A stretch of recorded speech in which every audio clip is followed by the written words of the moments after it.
Good morning, কেমন আছো সবাই? আশা করি তোমরা সবাই খুব ভালো আছো, সুস্থ আছো। আমরাও ভালো আছি, সুস্থ আছি। ঘড়ির কাঁটায় বাজছে এখন 9:10। আমি আর সিনটি দুজনেই স্নান করে একদম ফ্রেশ হয়ে গেছি, আর জামা কাপড় বের করে রেখেছি। আমরা যাব বেরু করতে। কোথায় যাচ্ছি না যাচ্ছি সবই তোমাদের সঙ্গে শেয়ার করব। অতনু স্নান করে রেডি হয়ে বেরিয়ে গেল, ও গেল গ্যারেজে গাড়ি আনতে।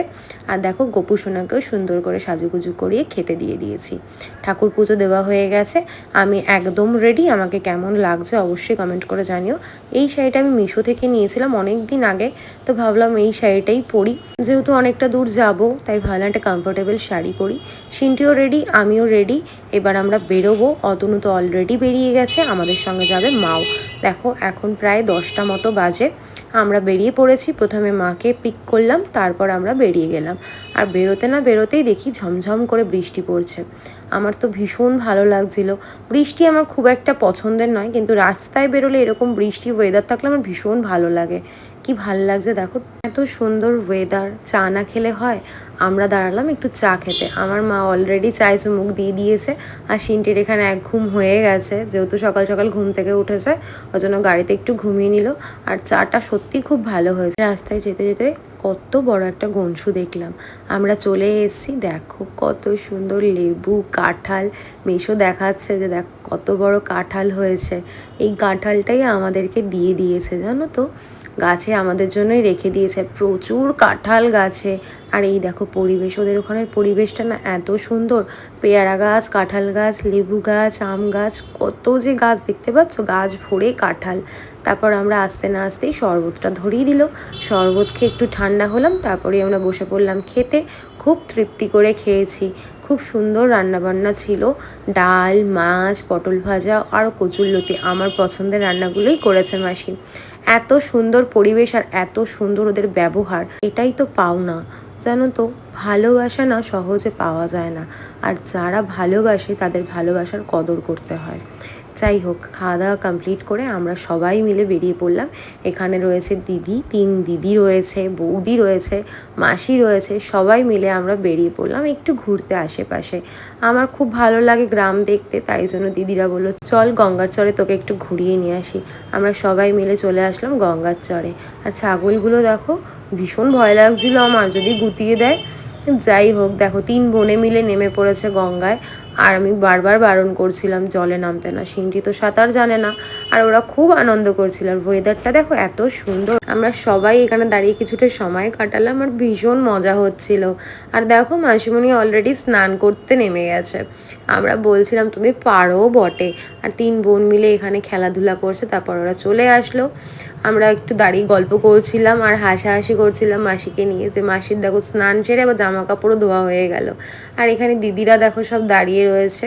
আর আমার মা দেখো বাচ্চা হয়ে গেছে, কি ব্যাঙাচি না কি বলে, খেলছে ওদের সঙ্গে। আমার সিনটি তো বড় বড় ইট ছুটছে। আমি বলছি ইটের সঙ্গে না তুইও পড়ে যাস। এই নিয়ে হাসি মজা করছিলাম।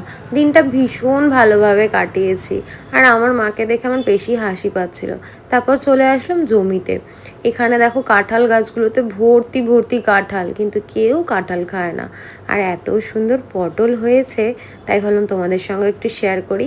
এটা হচ্ছে দাদার জমি। দাদার জমিতে পটল চাষ করেছে। ধানের কি চারা না কি বললো বসিয়েছে। পরে যখন যাব তখন ধানটাও তোমাদের সঙ্গে শেয়ার করব। আমরা সবাই এখানে এসে খুব মজা করেছি। আমার ভীষণ ভালো লাগে, ঘন ঘনই চলে যাই। গ্রামের পরিবেশ সত্যিই খুব সুন্দর। আমরা এখান থেকে 1 সপ্তাহ বাজার করে নিয়েছি অনেক কিছু। আর এই দেখো কুমড়ো শাক সব কিছু তুলে নিয়েছে। এটা হচ্ছে আমার দিদি, দিদির মেয়ে। আমরা সবাই এত মজা করেছি, আমার খুব ভালো লাগছিল। আর অতনু দেখো মনের সুখে পটল তুলেই যাচ্ছে। আমি বারবার করে বলছিলাম এত পটল তুলো না। আর দেখো কি মজা পেয়েছে, আবার হাত নেড়ে দেখাচ্ছে। আমাদের এই পরিবেশটা এত ভালো লাগে। আর দাদার দেখো এই ছাগলগুলো সব হচ্ছে দাদার। এতগুলো ছাগল পোষে, কত খাটনি ওদের। আমি তাই ভাবি যে ওরা কত খাটতে পারে। প্রচুর পরিশ্রম, আর কতগুলো বাচ্চাও দিয়েছে। সব কিছু ম্যানেজ করাটা এতটাও ইজি না। তারপর আমরা চলে আসছিলাম বাড়িতে। আর মা বলছিল সাবধানে হাঁট, তোর তো অভ্যেস নেই, পড়ে যেতে পারিস। কিন্তু আমি সব কিছুতেই ম্যানেজ করে নিতে পারি। আমার বেশ ভালো লাগে সবার সঙ্গে মিলেমিশে হাসি মজা করে সব সময় সময়টা কাটাতে। ওই যে জীবন একটাই, যতদিন বাঁচবো হাসি মজা করেই বাঁচবো। মুখ ভার করে মন খারাপ করে কি লাভ বলো। দেখো দাদা তো পারলে ঘর থেকে চালটাও দিয়ে দেয়, ইভেন বলছিল চাষের চালও নিয়ে যেতে। গাড়ির ডিকি দেখো ভরে গেছে, বস্তায় বস্তায় করে আম কাঁঠাল কত কিছু যে দিয়েছে, ডালটা পর্যন্ত দিয়ে দিয়েছে।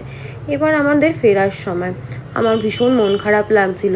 দুই দিদি আমাদের সঙ্গে এসছে, কারণ দুই দিদির বাড়ি আমরা যখন ফিরবো রাস্তাতেই পড়বে।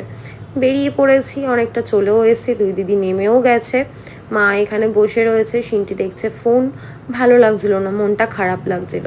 তারপর প্রচণ্ড আমাদের খিদে পেয়েছিল, মাকে একটা রোল কিনে দেওয়া হলো। আমরা খেলাম পকোড়া আর চাউমিন, সিনটি পকোড়া খেলো, আমি নিয়ে বসলাম চাউমিন। তারপর দেখো ফেরার সময় আবার বৃষ্টি, সেই ঝিরিঝিরি বৃষ্টি। বৃষ্টি দেখতে দেখতে চলে আসলাম, মাকে নামিয়ে দিলাম বাড়িতে। মা টাটা করে চলে গেল, তারপর আমি চলে আসলাম আমার বাড়িতে। এবার দেখো এখন বাজতে যায় 12টা বাজতে 10 মিনিট বাকি রয়েছে। এখন আমরা এগুলো গোছাবো, দেখো বস্তায় করে করে জিনিসপত্র পাঠিয়ে দিয়েছে, সবটাই তোমাদের সঙ্গে শেয়ার করব নেক্সট ভিডিওতে। এখন ফ্রেশ হব, আর শরীর দিচ্ছে না, ভীষণ ক্লান্ত লাগছে, গা হাত পা প্রচণ্ড ব্যথা করছিল। আর সিনটি অলরেডি শুয়ে পড়েছে, অতনু গ্যারেজে গেছে গাড়ি রাখতে, ও আসবে ফ্রেশ হবে দেন ও শোবে। আজকের ভিডিওটা কেমন লাগলো অবশ্যই কমেন্টে জানিও। তোমরা সবাই ভালো থেকো, সুস্থ থেকো। আজকের মতো টাটা।